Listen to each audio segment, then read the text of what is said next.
আসসালামু আলাইকুম বন্ধুরা, কেমন আছেন? আজকে নতুন আরেকটি ভিডিও নিয়ে আসলাম আপনাদের জন্য।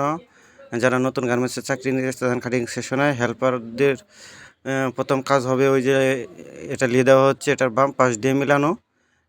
বাম পাশ দিয়ে হেল্পাররা মিলায়, ডাইন পাশ দিয়ে যারা গুঁড়া কাটে সিজারম্যান তারা ডাইন পাশ দিয়ে মিলায়। আর এখানে যারা দেখছেন গুঁড়া কাটছে ওরাও সিজারম্যান। সিজারম্যানের বেতন একটু বেশি, হেল্পারের বেতন কম। সিজারম্যানের বেতন হলো সুইং অপারেটরের সমান। আর এখানে অনেকে বলেন যে গার্মেন্টসে কাটিং সেকশনে কাজটা কী করে, কী কাজ। এই দেখেন কাজগুলো, এখানে তারা কাপড়গুলো বিছানো হচ্ছে। 100 কি 120টা কাপড় বিছানো হয়, তারপর একসাথে সবগুলো মেশিন দিয়ে কাটা হয়। যেমন মনে করেন এটা 15 পিসের মার্কা। একটা কাপড় বিছাচ্ছে যে ওই এক পিস কাপড় থেকে 15টা গেঞ্জি হবে। এমতে মনে করেন যে প্রত্যেকটা এর থেকে 120টা হলে তা কতগুলো হবে হিসাব করেন আপনারা। এভাবে মনে হয় সবগুলো একসাথে কাটা হয়, 100 কি 120টা করে কাপড় বিছানো হয়। এই যে কাপড় সমান করে বিছানো হচ্ছে, বিছিয়ে তারপরে কাটা হবে এগুলো। যদি ভিডিওটা ভালো লাগে একটা লাইক করবেন, একটা কমেন্ট করবেন, অবশ্যই ভিডিওটাকে শেয়ার করে দিবেন।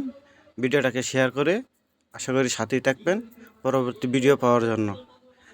কাটিং সেকশনে মোটামুটি সবগুলো ভিডিও আমার কাছে পাবেন, একের পর এক। অবশ্যই ভিডিওটা শেয়ার করে দিবেন।